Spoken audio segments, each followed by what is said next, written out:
coming So up. who is stopping black people from having a job? I would, that's really a very strange question because I wouldn't know the circumstances, right? I mean, what do you mean by that? Because you said racism is the power kind of. Yeah, And there is a power dynamic that has prevented African Americans from achieving the same level of success as, say, whites. And I'll give an example. So if we were to add up the median income of African Americans in the United States, broadly speaking, it would come out to about $3,000 per family. If we were to do that for whites, the amount would be about $100,000 per family. So who's stopping black people from achieving those things? Well, if we were to look at this from a historical standpoint, there have been a number of significant studies that have drawn this out. For example, Kenneth Hamilton's study on white wealth, black repression, where he clearly outlined how in one particular Texas town, after the Civil War, whites moved physically and through laws to prevent black people from gaining resources, right? So who's stopping black people from achieving financially now? Today, that's a really hard one, and I think it's somewhat of a loaded question. Who designed it that way, and who's stopping them today? Whites have designed it that Who's way. stopping them Let's not today? get it twisted. Whites have designed the system So in a way that, stopping blacks today from being successful? in some cases, yeah. You teach African American studies at LACC, Yes. right? What do you teach about to I them? teach a course in African politics, African American history, and what I teach them, primarily I'm looking at teaching them about how power works. Give me an example of that. So how do African Americans find themselves in the condition that they are in America, right? So if we look at all the major indices, right, whether it's health, wealth, et cetera, we have to ask ourselves, right, how did African Americans find themselves in this particular position? And you say? So we look at systems of power to sort of pull all of this stuff out. And so how did most, not all, but most black Americans end up in such a negative condition? Well, I think without generalizing, we can say that sure, racism was an integral factor Meaning what? in the condition of African Americans, and we can also say that it's probably largely due to slave culture, right? Really? Yeah, there's And probably... what is racism?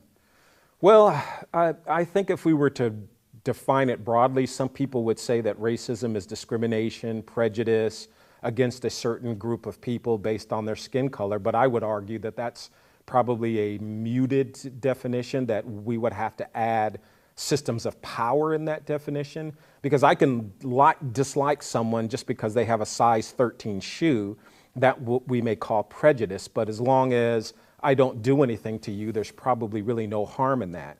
But if I'm able to keep you from having a job because you have a size 13 shoe, that's probably, right, would be, if we were to extend this to race, that would be racial. So who is stopping black people from having a job? I would, that's really a very strange question because I wouldn't know the circumstances, right? I mean, what do you mean by that? Because you said racism is the power kind of. Yeah, there is a power dynamic that has prevented African Americans from achieving the same level of success as, say, whites. And I'll give an example. So if we were to add up the median income of African Americans in the United States, broadly speaking, it would come out to about $3,000 per family. If we were to do that for whites, the amount would be about $100,000 per family. So then how would you then account for the disparity in the amount of financial acumen or resources that a white family has versus a black family? So who's stopping black people from achieving those things? Well, if we were to look at this from a historical standpoint, there have been a number of significant studies that have drawn this out. For example, Kenneth Hamilton's study on white wealth, black repression, where he clearly outlined how in one particular Texas town, after the Civil War, whites moved physically and through laws to prevent black people from gaining resources, right? So who's stopping black people from achieving financially now? Today, that's a really hard one, and I think it's somewhat of a loaded question. So if I'll take myself, for example. I think that I've made some fairly decent decisions in my life that have led me to have some financial success. And I think it's all predicated on the fact that I had a really decent college education. And the decision to go to college was my decision, right? So, but I can't speak for everyone, right? All I can understand is that I think America is designed in a way that prevents a lot of African Americans from achieving the same kind of advancement that the white community has. Who designed it that way, and who's stopping them today? Whites designed it that Who's way. stopping them Let's today? not get it twisted. Whites have designed the system So in a way whites that, stopping blacks today from being successful? in some cases, yes. I'll give an example. The way school funding, right? So we look at school funding. School funding is predicated on zip codes, right? So if you live in an area that has high incomes, you'll necessarily go to a school that is well funded. So we know that we can fundamentally understand that. So the proper way to do this would be to apportion the school funding so it's even-handed. So we take a little bit of money from a wealthy community and spread it to the poorer communities, but that doesn't I happen. happen to know that black schools are getting more money than the white schools are because of the black politicians, and white people are afraid now, and yet the blacks are turning out screwed up. Why is that? I didn't say that. You didn't say what? I didn't say the blacks are turning up screwed No, up. I said it. Oh, I said, okay. and yet they're turning out screwed up. So they're getting the money going to the schools. I'm not so sure. I mean, that they're screwed up, or that they're getting the money? well, I would say this, that there are some inherent problems within the African American community, and not all of them can be attributed certainly to the white community, but a great number of them can be. I'll just give you an example of this. I went to a historically black college in Texas, Prairie View A&M University. I'm familiar with that. And Prairie View was founded because the whites in Texas did not want black students to go to Texas A&M. So they founded Prairie View, and what they systematically did for its existence since 1876 is they underfunded the university. They did this knowing that even under Jim Crow, the idea was separate but equal. They had separate, but it was not equal. Will black people... So just to keep going here, Yeah. just for a moment, the answer to that is that I know a person like yourself could not think that that would be anywhere fair, nor would you probably want to say that those students receive the same type of quality of education as those students who went to the all-white Texas I happen A&M. to think that that's perfect. That if that happened, that it happened that way, because when people are not supposed to take care of you, you're supposed to take care of yourself. And I happen to know that in the good old days when boys were boys and men were men, if somebody refused to give you something, you go out and get it yourself. It brought out the best in black people. Yeah, sure. And because I grew up on a plantation in Alabama under the Jim Crow laws, and because blacks didn't rely on the whites or begging someone for something, they had families, they worked hard, they created their own, they were doing quite well.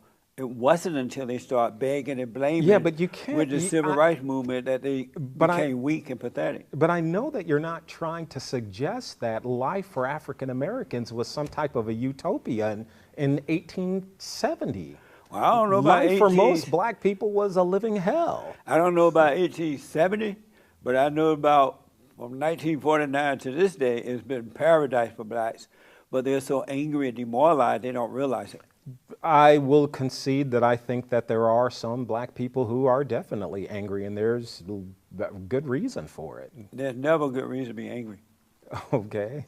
Let me ask, if black people did what white people did, and the Jews, which is? If they got married instead of having okay. 70% of the children out of wedlock, if the mother stayed home and deal with the children when they go and come from school, the father provided. If they set a good example for their kids of working hard, treating people the way they would like to be treated, not blaming at others, would blacks be well off today, or would they still be in this hole that they're I in? don't know how to answer that question, because I think the African American experience is unique. I mean, what other racial group had organizations that were designed and built specifically to kill them? No, I'm asking you. I A mean, whole we could, lot of other yeah, we organizations could went say through that. probably in Nazi Germany, certainly the Nazi regime was designed in a way Well, to white people have been exterminate enslaved Jews. too, and they're doing quite well. Where's that? But I want to go back Where's to my that? question. Wait a minute, but where's that? They were enslaved in this country. They have been enslaved In this here before. country? Oh, Where? yeah.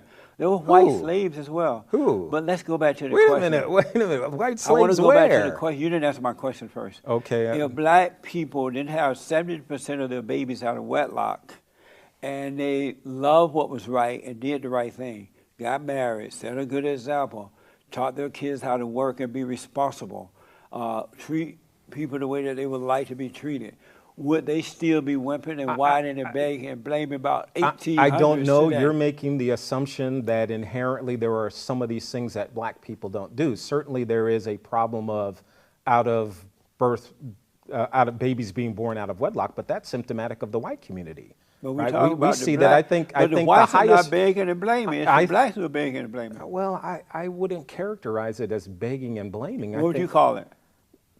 I'm not sure how to answer that. What I would argue is I think that there is an argument within the black community that there is a debt that is owed to black people. Amazing. So I need to go back to my question because you didn't answer it yet. Yeah, because I'm not sure quite how to If black answer that. people did what the Jews are doing, the whites are doing, and others, if they got married, they set a good example for the kids. The father went out and provided for his family. They taught the kids to work and be responsible. Would the blacks be in the situation they're in today? Okay, I would argue that your question, just as its surface, is a somewhat loaded question, and I think the bottom baseline answer to that would be, of course, right? We would. So why not teach them to do that? Who's rather not than teaching spend them the- to do that? Are you teaching them that it's not the white man and you guys are doing it wrong? I teach my students that every person has a responsibility to do for themselves. But are you also teaching them that the white man is trying to hold them back? I'm not teaching them that the white man is trying to hold them back. I am telling them that there are institutions and patterns of racism that are embedded in the fabric of America that will at times challenge you. Do you tell them that white people are racist? I tell them that there are racist people in America. Do you tell them that those racist people are white people?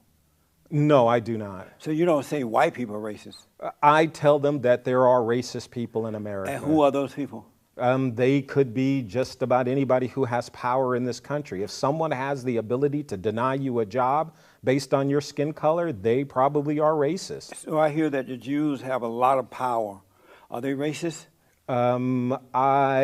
Some could be. I don't know. I don't know that for a fact. But they have a lot of power. Yeah, if a Jewish person denied you a job based on your skin color, that's probably racist. So do you agree that they have a lot of power?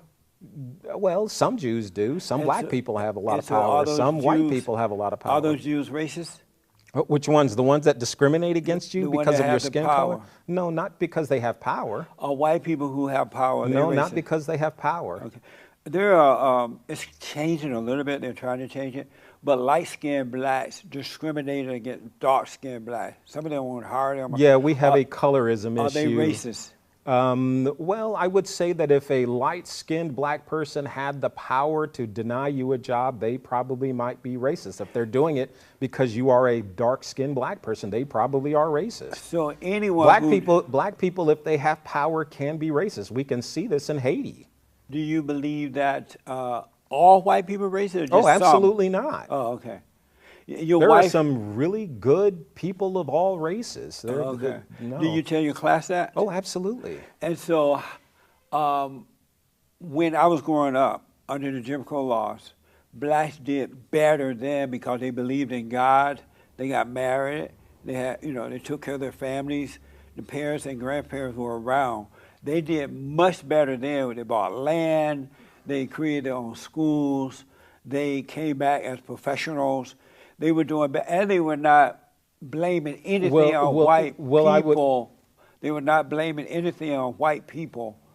What was the difference then and now when they got all the freedom now to do whatever they want? Okay, now I think I understand a little bit better where you're going with your argument. Then this is where I will concede. I think that there is one essential thing that black people, I think, don't talk about a lot, and that is after the Civil War, black people really did have to depend on themselves.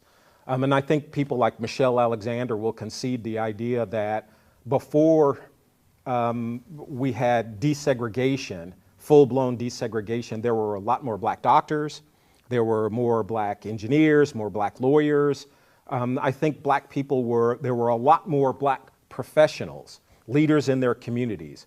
And I think But they after... were not thinking of it. Don't believe Michelle. She's not all there. Well, I think her statement, is absolutely right, and I think she would back you up on your assessment. The way she presented as though white people well, I'm not speaking about her entire argument. I'm just talking about the argument here where she makes the argument that before desegregation, before blacks were quote unquote allowed, there were more black doctors, more black lawyers. I know, but at that time, black people were not into black. They were doing it because it was the right thing to do. Yeah, they were decent people, so they just took care of their families.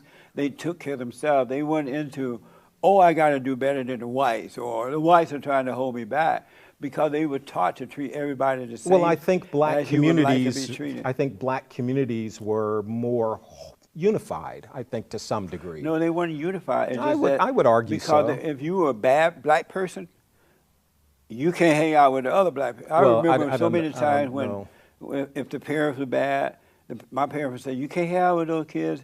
The parents are no good, so the kids are no good too. And they were black. It was based on right and wrong, well, that's color. what I was taught, right? So I don't know.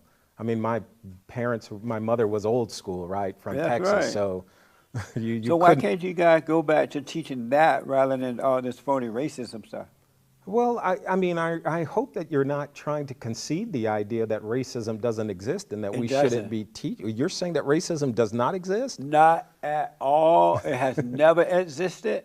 It's a made-up lie from the children of the lie to control the masses. Our battle is a spiritual battle. It's a battle between right and wrong. So and let me see if I got this. Teaching racism, okay, so let me see if I have. Let me just finish this first. Those people who are teaching racism are evil people, and they're trying to control the people by getting them to believe a lie.